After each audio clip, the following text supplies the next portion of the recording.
नमस्कार। महाकाल कुंडली ज्ञान धाम के अंतर्गत आज हम कर्क राशि के मंगल का 11वें भाव में क्या फल हो सकता है उसे प्रिडिक्ट करने की कोशिश करेंगे। अगर किसी जातक को कुछ और जानकारी चाहिए तो जरूर वो इस दिए हुए लिंक पर अपना information, date of birth, place of birth, time of birth को फिल करके सबमिट करेगा। जरूर उसे उसके प्रॉब्लम की सॉल्यूशन हम दे सकते हैं। तो चलिए आज हम देखते हैं कर्क राशि के मंगल का 11वें भाव में क्या फल हो सकता है। हमें समझना है कर्क राशि के मंगल का 11वें भाव में फल। तो सबसे पहले हमें कन्या लग्न निर्धारण करना पड़ेगा और उसमें 11वां भाव कर्क राशि ही आता है। तो सबसे पहले देखिए हम कैसे कन्या लग्न बनाते हैं।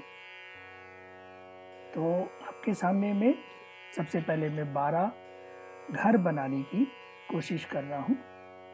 ये इस तरीके से हमारी कुंडली बनती है।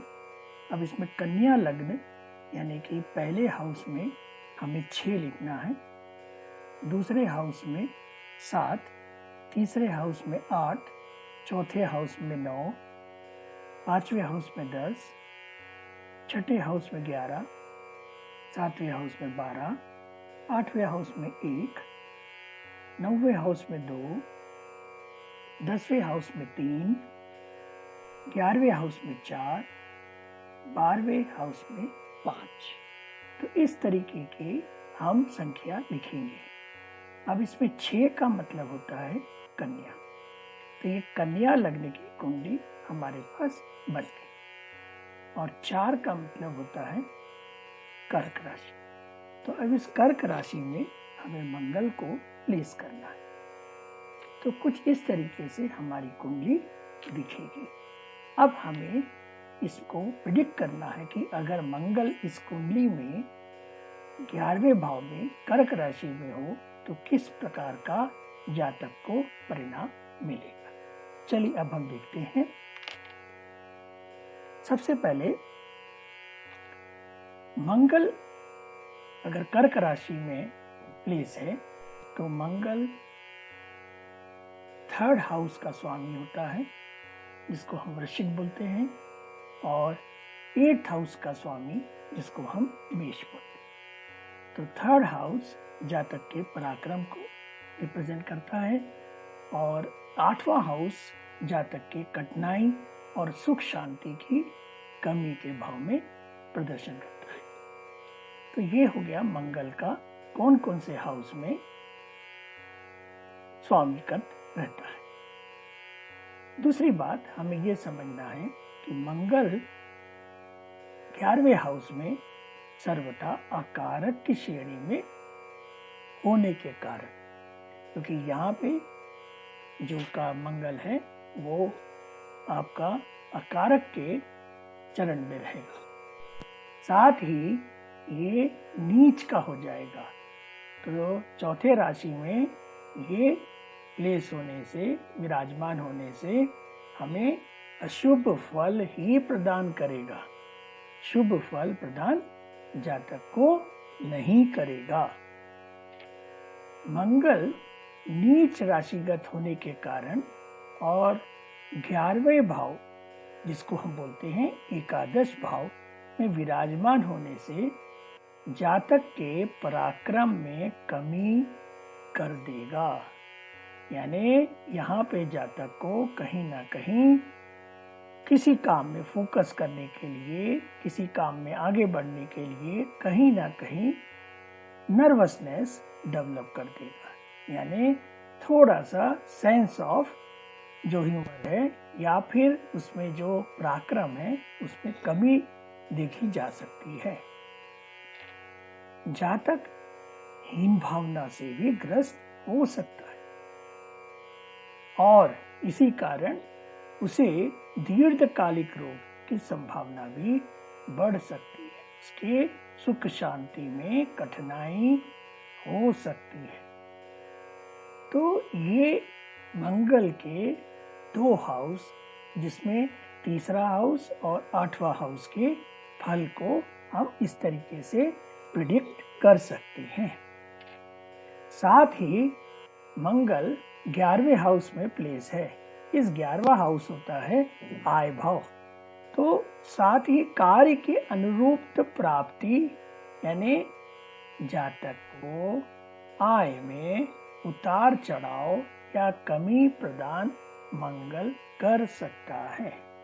तो इस तरीके के प्रेडिक्शन जातक को मिलेंगे जब मंगल कर्क राशि में 11वें भाव में कन्या लग्न में बैठा हो। अब ये चीज सबसे पहले देखी जाती है। अब सेकेंडरी इसको और माइक्रो लेवल में समझना है तो जातक के साथ हमें 2-3 और भी इम्पोर्टेंट बात समझनी पड़ेगी। सबसे पहले मंगल का अंश बल। अगर मंगल का अंश बल, डिग्री बल क्षीण होने पर उसे नकारात्मक प्रभाव में कमी आ सकती है। अगर मंगल यहाँ पे बहुत बल हुआ तो ये पॉजिटिव यानी और प्रॉब्लम्स को बढ़ा सकता है। तो यहाँ पे हमें मंगल की कोई भी रेमेडी नहीं करना चाहिए जब मंगल बहुत स्ट्रांग हो। हाँ, अंश बल अगर कम है तो उसे नकारात्मक ही हम समझेंगे। दूसरी बात, इस 11वें भाव में कर्क राशि में आयुष यानी कि चौथे भाव का स्वामी कौन बना? चंद्रमा। तो चंद्रमा की स्थिति भी यहाँ पे बहुत मायने रखेगी। अगर चंद्रमा का बल अच्छा होगा तो जरूर जातक को अशुभ प्रभाव में कमी कर देगा। तो इसमें अगर हमारे पास यही रेमेडी हो सकती है कि अगर जातक को कोई प्रॉब्लम हो रही है तो उसे चंद्रमा को देखें। अगर आपके पास मंगल बहुत ही क्षीण है तब तो नकारात्मक ही होगा। और भी हमें प्रॉब्लम को देखना है तो चंद्रमा का पोजीशन देखनी पड़ेगी और चंद्रमा का बल देखना पड़ेगा। अगर उसे बल देंगे तो जरूर हमें मंगल का नकारात्मक प्रभाव कम कर सकते हैं। साथ ही कुंडली में हमें अन्य ग्रहों की युति यानी वो किसके साथ बैठा है, अभी यहाँ तो केवल अकेले बैठा है, दूसरे के साथ भी प्लेस हो सकता है। इस 11वें भाव में दूसरे की दृष्टि क्या है उसे भी देखना पड़ेगा। तो अगर ये सब चीजें, फिर साथ में नवांश में स्थिति आय भाव पर पड़ने वाले प्रभाव पर विचार भी करना अति आवश्यक होता है। तो ये सेकेंडरी जो कि हम माइक्रो लेवल पे जाके किसी जातक का और गहन अध्ययन कर सकते हैं। कुंडली में लग्न कौन बना? लग्न बना बुध। तो बुध से भी तात्कालिक संबंध फल प्रदान करने की क्षमता को प्रभावित कर सकता है।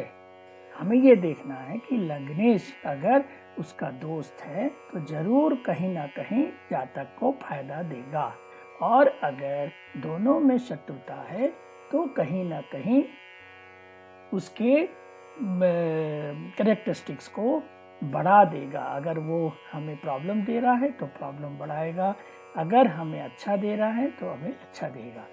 तो इस तरीके से हमें किसी भी जातक का प्रेडिक्शन कर सकते हैं। साथ ही कुंडली विशेष है ना, साथ में कुंडली विशेष में बनने वाली ग्रहों की परिस्थितियों से भी फल स्वाभाविक रूप से प्रभावित होगा। जहां पर कुंडली में बहुत सारे 9 ग्रह यानी कि मार्ग अगर हम देखें तो 9 हमें ग्रहों को, जैसे 7 ग्रहों को, जैसे राहु केतु तो छाया हो जाते हैं, तो हमें 7 ग्रह की और भी विशेष परिस्थिति देखनी होगी। इससे भी जातक का कहीं ना कहीं प्रभावित रहेगा। तो ये हुई जानकारी कि हम किस तरीके से एक सिंपल सी कुंडली में मंगल का हम भाव में फल क्या होगा देख सकते हैं।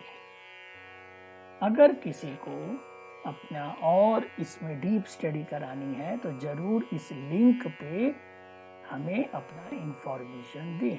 अगर वीडियो अच्छा लगता है तो जरूर सब्सक्राइब कीजिए, घंटी का आइकन प्रेस करिए, जिससे कि नई वीडियो आपको मिलती रहे।